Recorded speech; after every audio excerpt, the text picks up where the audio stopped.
Je voulais refaire aussi parce que je trouve que c'est un peu injuste. Je trouve qu'il a son succès, mais pour moi, ça a été un des...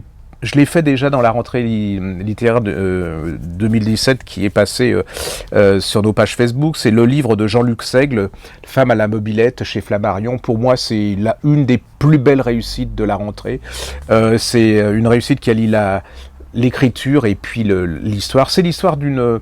Alors, je vous l'ai déjà raconté, hein, c'est-à-dire c'est absolument, vous êtes pétrifié dans les premières pages. Vous voyez une femme qui est au bord de sa fenêtre, qui regarde le paysage. Elle est dans sa cuisine et sur la table de sa cuisine, il y a un couteau. Et elle se demande si avec ce couteau, elle n'a pas assassiné ses enfants.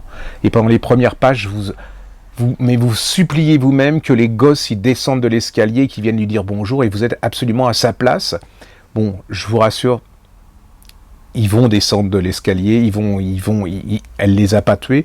Et puis c'est l'histoire d'une femme invisible, c'est-à-dire que comme il y a beaucoup de femmes que vous croisez dans la rue, une femme qui est au chômage, une femme que son mari a quittée pour une plus jeune et une plus riche, une femme qui a des enfants qui ne sait pas comment se dépatouiller dans sa situation, mais qui veut les garder, qui sent que si elle n'arrive pas à s'en sortir, les enfants vont aller avec son mari.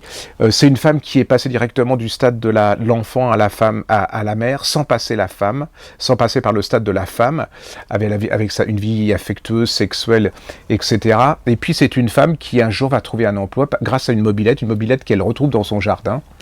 Et grâce à cette mobilette, elle va tomber en panne sur un parking, et sur ce parking, elle va rencontrer un routier, et ce routier va lui changer sa vie, va lui faire découvrir son corps, la passion, l'amour, le sexe, mais dans tout ce qu'il a de plus voluptueux, de merveilleux, elle va revivre, elle va essayer de sauver ses enfants, elle va essayer de devenir une femme, et puis ce qu'elle découvre un matin, c'est qu'on lui a repris ses enfants, elle va reprendre sa mobilette, et elle va essayer de rejoindre ses enfants où ils sont.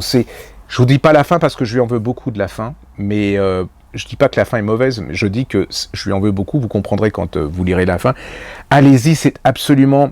Il n'y a pas d'esbrouf, il n'y a pas de... Voilà, c'est pas du voyeurisme, c'est tendre, c'est beau, je sais pas, il n'y a pas de mots. Hein. Quand les livres les plus indéfinissables, c'est ceux qu'on a le plus aimés et pour lesquels on n'a pas de mots, on n'a pas les mots pour décrire le plaisir, l'émotion qu'ils nous ont donné. Ça s'appelle La femme à la mobilette de Jean-Luc Seigle.